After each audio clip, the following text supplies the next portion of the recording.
Junior doctors in England are going to start their 4-day strike today as the bitter pay dispute with the government goes on and on and on. Yeah, speaking ahead of the walkout, Health Secretary Steve Barclay had this to say. Of course, I stand ready to have discussions with junior doctors in terms of other issues about their working conditions, but in terms of pay, we made a fair and final offer. We've accepted in full the recommendations of the independent pay review body process, and that is why the BMA should now call off their strikes.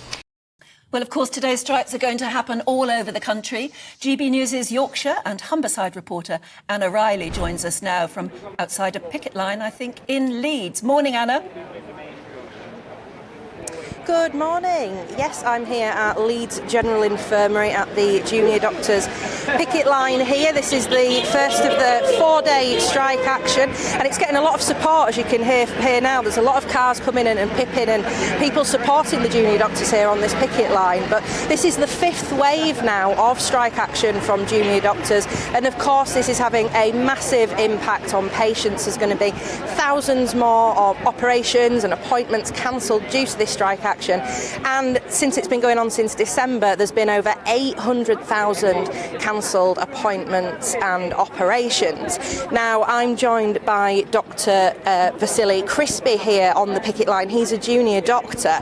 So the government are saying 6%, that's what we're sticking to. But of course, the BMA, your union, are saying no, we want more. Absolutely. We're still asking for full pay restoration to restore our pay to what it was like in 2008, to restore the 26% pay cut that we have suffered. The offer put forward by the government is only an imposition. They cannot put forward a final offer without negotiating with us. Ultimately, what we do see is that our strikes have been successful because they've already shifted the government position to finally, for the first time in years, to accept the DDRB recommendation for this year. However, our negotiations will continue to be open for the government to walk into. We do want to talk to the government. We want to be able to look at previous years as well as future years in order to restore our pay. And we must do so in order to retain colleagues within our ranks. At the moment, we're more than 10,000 junior doctors short in England alone. We can't provide the services that we want for patients. This is not the NHS that patients deserve, let alone our workforce deserve. That's why we're making a stance here once again. Some people might say 35% is just too high to ask for. Is there a figure you think that you and your colleagues would accept? I think 35%, well, 26% is a huge figure to have cut during the past 15 years. We've been drafted into the COVID pandemic. The government and the public were ready to applaud us during the COVID effort, but yet now this figure is too high to award. We must reward our workforce that have sacrificed their time, their lives for the NHS and for their patients. And actually what we are seeing is that everyone here on the picket line, everyone I speak to at work, have got an exit strategy.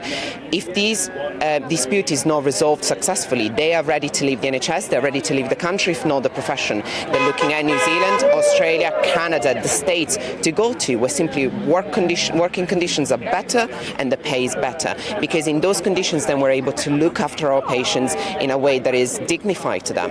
Thank you, Vasily. Thank you for speaking to us this morning. So that's the view from the picket line here in Leeds. This strike action will go on until 7 a.m. on Tuesday, but there's going to be more strike action from consultant doctors this month, the 24th and the 25th of August. So more pain for patients waiting to get to their appointments and getting those operations.